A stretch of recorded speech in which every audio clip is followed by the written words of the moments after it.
Eh bien, bonjour à tous, j'espère que vous allez bien. Dans cette vidéo, je vais vous présenter 6 extensions totalement gratuites de VS Code qui sont incroyables que vous devez télécharger maintenant.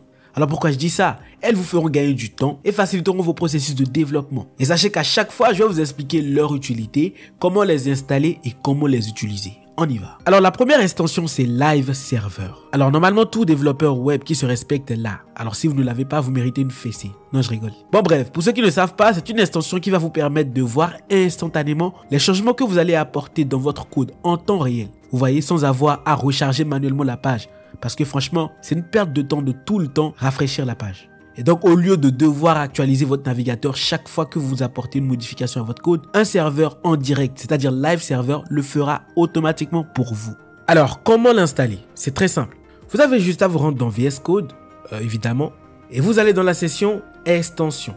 Et dans la barre de recherche, vous tapez Live Server. Vous allez tomber dessus et vous cliquez directement sur Install. Et là, l'installation est en cours et c'est bon, l'installation est faite. Et maintenant, comment l'utiliser? C'est très facile, vous verrez. Vous allez dans votre page HTML, vous faites un clic droit, vous allez jusqu'en bas et vous cliquez sur Open with Live Server. Et là, vous voyez, vous avez votre page qui est ouverte et on voit Hello World. Maintenant, quand je change Hello World en bonjour, vous voyez, la page est automatiquement rechargée, du moins actualisée. Vous voyez, c'est très pratique. Passons maintenant au numéro 2, ça veut dire numéro 2 en français. Pour ceux qui n'ont pas remarqué, je viens de parler espagnol là. Hein. Bref, le numéro 2 s'appelle Piacoque. C'est assez chelou comme nom, mais voilà, prenez-le comme ça. Alors, je suis sûr que la majorité des gens ici ne connaissent pas cette extension. Mais sachez que cela vous permet de changer la couleur d'une fenêtre de VS Code. Alors, sachez que c'est très pratique hein, quand vous utilisez plusieurs fenêtres de VS Code et que vous voulez savoir laquelle vous utilisez à ce moment-là. Alors moi, ça m'est déjà arrivé de travailler avec plusieurs fenêtres de VS Code et d'être perdu. Voilà. Mais avec ça, vous allez pouvoir vite retrouver la bonne fenêtre. Alors pour l'installer, c'est très facile.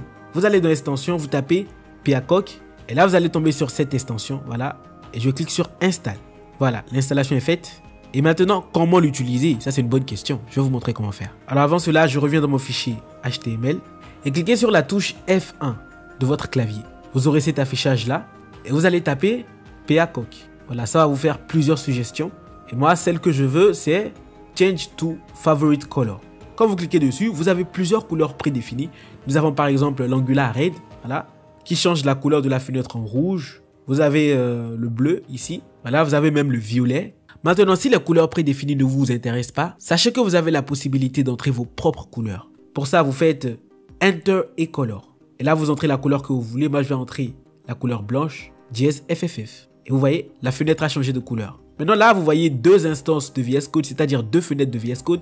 Il y a une qui a une couleur blanche et l'autre qui a une couleur bleue. Vous voyez là, ça me permet de différencier chaque projet. Voilà, j'ai un projet sur le blanc et un autre projet sur le bleu, tout simplement. La troisième extension dont je vais vous parler, c'est VS Code Icons. Alors cette extension, soit vous l'aimez ou soit vous le détestez. Il n'y a pas d'avis intermédiaire quoi. Alors moi en vrai, je suis mitigé. Mais vous savez, vous pouvez utiliser cette extension si vous en avez marre des icônes par défaut de VS Code. Car c'est une extension qui vous fournit un large éventail d'icônes pour tout type de fichiers VS Code. Alors pour l'installer, vous tapez VS Code-Icons. Et là, vous l'installez. Voilà, c'est très simple. Et automatiquement, ça vous demande de choisir le thème de vos icônes. Alors, vous avez le choix entre VS Code Icons qu'on vient de télécharger ou CETI de Visual Studio Code. Et moi, je vais choisir VS Code Icons. Voilà, vous voyez, cette fois-ci, j'ai des icônes personnalisées. Nous avons des icônes pour des fichiers du langage C, des fichiers HTML, des fichiers Python, etc. Alors, j'ai remarqué qu'il y a beaucoup de personnes qui regardent mes contenus et qui ne sont pas abonnés. Vous savez, c'est pas normal. Je voudrais qu'on change cela ensemble. Donc, abonnez-vous, histoire de me soutenir et histoire que je fasse de vous des développeurs web accomplis. Let's go. Allez, on continue. Alors, je suis sûr que cette prochaine extension, vous allez tous l'aimer. Alors, je sais que ça vous est déjà arrivé de modifier des balises après les avoir écrites. Et donc, pour les modifier, vous êtes obligé de modifier la balise d'ouverture et la balise de fermeture. Et ça, c'est saoulant. Imaginez que vous voulez modifier plusieurs balises. Et c'est là qu'intervient cette extension qui s'appelle Auto Rename Tag. Vous l'aurez compris, c'est une extension qui vous permet de modifier directement les balises en modifiant soit uniquement la balise d'ouverture ou uniquement la balise de fermeture. Vous voyez, la modification se fait avec cette extension en un seul temps. C'est vraiment pratique les gars. Voilà, pour l'installation, vous connaissez la chanson, vous tapez Auto Rename Tag et vous l'installez. Vous voyez, ça a été installé par plus de 16 millions de personnes. Et là, vous l'installez et vous n'avez plus rien à configurer. Ça marche automatiquement. Regardez par exemple. Là, je vais changer article en div. Donc, je clique juste sur la balise d'ouverture et je mets div. Et vous voyez, ça a changé automatiquement la balise de fermeture. Je fais la même chose avec P je mets H1 et ça marche correctement. Je fais la même chose avec body. Là, je mets exemple et vous voyez, tout fonctionne correctement. Ensuite, nous avons l'extension Better Comment.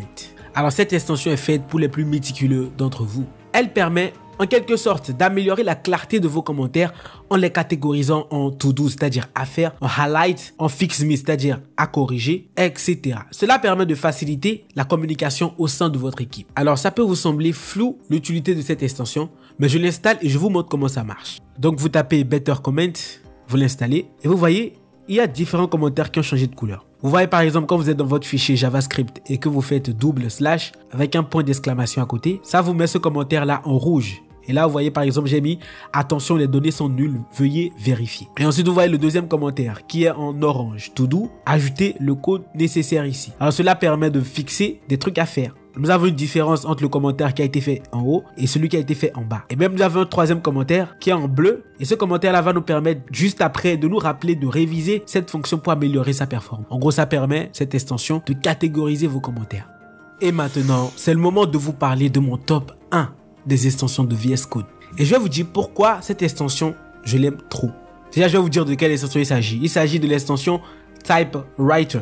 C'est une extension qui vous permet de recopier du code. En gros, vous lui donnez un code et il vous le recopie. Alors, je sais, vous vous demandez, mais en quoi cette extension est extraordinaire? Bah, vous savez, ça c'est un secret que je m'apprête à vous révéler. Cette extension, parfois me permet de faire des vidéos. En gros, si j'ai la flemme de taper du code, je lui donne mon code, il me le recopie et j'ai un logiciel qui capture mon écran et ça donne l'impression que c'est moi qui écris mon code. Vous voyez? C'est très pratique. Alors, je vous montre comment ça marche, plus précisément. Avant ça, nous allons d'abord l'installer. Donc, vous tapez Typewriter. Et vous allez l'installer. Vous voyez, c'est pas tellement populaire parce que c'est téléchargé par 4000 personnes. Mais moi, je trouve que ça vaut le coup de le télécharger. Pour ceux qui veulent faire des vidéos prochainement. Hein. Et voilà mon code HTML que je veux recopier. Donc, qu'est-ce que je fais? Je sélectionne tout mon code. Du moins, le code que je veux qu'il me recopie, je le sélectionne. Ensuite, je fais F1, la touche F1. Et je tape Type. Et vous allez sélectionner Set from Selection. Voilà. C'est pour lui dire que voici le code que je veux que tu me recopies. Et là, vous enlevez tout votre code. Vous refaites F1. Et vous cliquez sur Typewriter Play. Voilà. Et là, vous voyez, ça vous écrit votre code. Ligne par ligne. Et ça donne l'impression que c'est vous qui écrivez du code, alors que non, c'est plutôt cette extension.